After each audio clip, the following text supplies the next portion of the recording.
Alright folks, imagine this. You're crammed into a tiny space, force-fed whatever slop they shove your way. Your eyes practically sewn shut, so you can't see the crap piling up around you. Sounds like a nightmare, right? Or maybe just another day in the media machine. That's the raw gut punch of Alice in Chains' Man in the Box, a track that claws its way into your skull and refuses to let go. It's got that universal sting, feeling boxed in, buried under bullshit, whether it's from the suits upstairs or the voices in your head. But here's the tease. This song didn't just drop from the Seattle sky like some grunge gospel. It sprang from a bizarre dinner chat about baby cows, morphed into a censorship rant, and exploded into a cultural Molotov cocktail. Stick around because we're about to unpack the chaos, the hidden gems, and the sheer absurdity that turned a riff into rock legend. You might even chuckle at how a veal revelation became the anthem for anyone who's ever felt like screaming into a pillow. Let's rewind to the spark, that moment when Man in the Box flickered to life. Picture Seattle in the late 80s, not yet the flannel apocalypse, but brewing with bands shedding their hair metal skins like snakes in a mosh pit. Alice in Chains were fresh off their glam phase. Yeah, you heard that right. Lane Staley, the guy with the voice that could shatter glass or soothe a hangover, started out drumming in a band called Sleaze. They were all big hair, tight pants and Motley Crue covers. Lane nailed his audition belting Looks That Kill, but fate had other plans.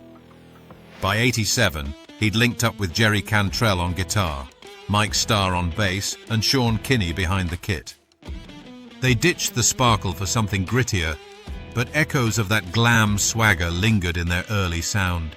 Think Man in the Box, with its hooky chorus and that talk box guitar effect that makes Jerry sound like a robot gargling whiskey. Jerry cooked up the music first, that iconic riff dropping like a hammer on an anvil. It's tuned down, heavy as a lead balloon, with this swaying groove that pulls you in before it crushes you. But the lyrics? That's all Lane, and boy does the origin story pack a punch. See, the band was schmoozing with some record execs over dinner. You know, the kind where everyone's pretending to like each other while plotting world domination. Conversation turns to food, and one vegetarian suit starts explaining veal. For the uninitiated, veal comes from calves raised in these tiny crates, boxed up so tight they can't turn around, force-fed a diet that keeps their meat tender and pale. They're basically buried in their own mess, eyes wide to the horror, but powerless to escape. Lane hears this, and bam, it's like a light bulb exploding in his brain. He later said it hit him how that mirrored censorship, how the media boxes us in, feeds us sanitized crap, and sews our eyes shut to the truth. What if those execs knew they were midwifing a rock revolution over appetizers? Probably would have ordered dessert instead. Now let's dissect those lyrics like a mad scientist with a scalpel. The opener hits hard.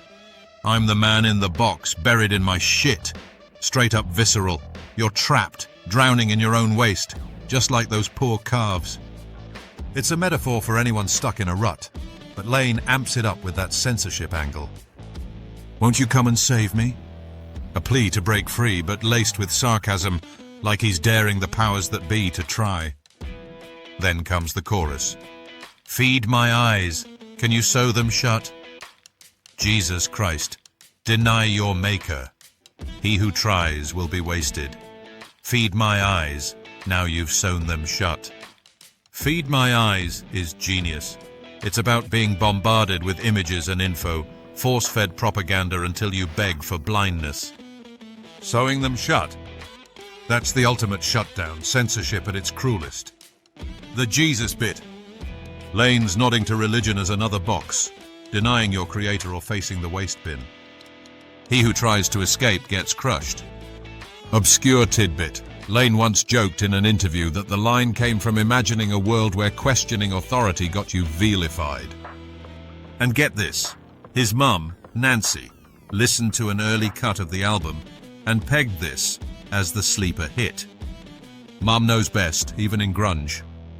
Humor aside for a sec, what if Lane had taken that veal chat literally and gone full Peter Warrior? Alice in Chains could have been touring farms instead of arenas, Lane belting anthems about free-range rebellion. Rooster would have been about actual chickens. But nah, they channeled it into this beast of a song, blending metal menace with melodic hooks. Jerry's talkbox solo. That's him riffing on Frampton Comes Alive, but twisted into something eerie, like a ghost whispering secrets. Little known fact, the effect was almost axed because it felt too 70s, but it stuck, giving the track that otherworldly vibe. And the recording? They laid it down at London Bridge Studios, where the Seattle sound was fermenting. Producer Dave Jerden pushed them hard, capturing Lane's howl, raw, urgent, like he's clawing out of that box himself. Fast forward to the album and release Shenanigans, where things get delightfully messy. Man in the Box lands on Facelift, Alice in Chains' debut full-length, dropped in August 1990 by Columbia Records. The album's a Frankenstein of influences. Sabbath heaviness, Zeppelin swagger, with a dash of that Pacific Northwest gloom. But sales? Snooze fest at first. Enter the single push in early 91. Columbia smells potential and cranks the promo machine. Radio plays that iconic video. Directed by Paul Rachman, it's a black and white fever dream. Farm scenes, monks with sewn-shut eyes, the band thrashing in a barn like escaped lunatics. Lane's stare could melt steel, and that man in the box? Creepy as hell, symbolizing the trapped soul. Fun trivia, the video's monk was a nod to religious oppression, tying back to those lyrics. But Shenanigans? Oh yeah. MTV picked it up for their buzzbin, spinning it hourly at peak. Suddenly, Facelift's climbing charts, going gold, then platinum. What if MTV had passed? We'd be talking about Alice in Chains as that obscure Seattle act, not grunge gods. The release wasn't without hiccups. Radio stations balked at the shit in the lyrics, ironic for a song about censorship. Some edited it out, others played it raw, sparking debates that only fueled the fire. And the band? They were road warriors, grinding tours to build buzz. Enter Sammy Hagar. Yeah, the Red Rocker himself. He catches the video, digs the vibe, and invites them to open on his tour. For Lane and crew, it's a dream gig, bridging glam roots to their heavier evolution. Picture this absurdity. Alice in Chains, fresh from seedy clubs, sharing stages with Van Halen's ex-frontman. Hagar later quipped it was like adopting feral cats, unpredictable but electrifying. Ripple effect? It exposed them to arena crowds, priming the pump for the grunge tsunami. And get this obscure nugget. During mixing, Jerry overdubbed so many guitar layers they joked the track was buried in its own riffs, self-roasting at its finest. Now, the rise to mythic status. This is where Man in the Box transcends a hit and becomes eternal. Peaking at number 18 on Billboard's mainstream rock chart, it's the spark that ignites Alice in Chains' ascent. Grammy nod in '92 for Best Hard Rock Performance. Lost to Van Halen, but who cares? It put them on the map alongside Nirvana and Pearl Jam. The songs everywhere, soundtracks, covers by everyone from metalheads to acoustic strummers. But the myth? It's Lane's voice, that haunting delivery making you feel the box closing in. Cultural ripples, it flips the script on animal rights in rock. Peter could have endorsed it. Suddenly, veal's not just dinner, it's a symbol of oppression. Satirical swipe. In a world obsessed with free speech, here's a tune reminding us how easily we're muzzled, like calves to the slaughter. What if the song inspired a wave of rock vegans? We'd have mosh pits full of tofu tossers. Humor beat. Ever wonder why it's Man in the Box and not Cow in the Crate? Probably because Moo in the Box sounds like a bad Dr. Seuss sequel. But seriously, the track's ascent mirrored grunge's boom. Raw, unpolished, punching holes in hair metal's facade. Tours escalated. They shared bills with Ozzy, Megadeth. Obscure fact, it featured in a preview for the Perfect Storm movie, because nothing says oceanic peril like feeling trapped. And the video? Banned in some spots for being too disturbing. Again, censorship irony.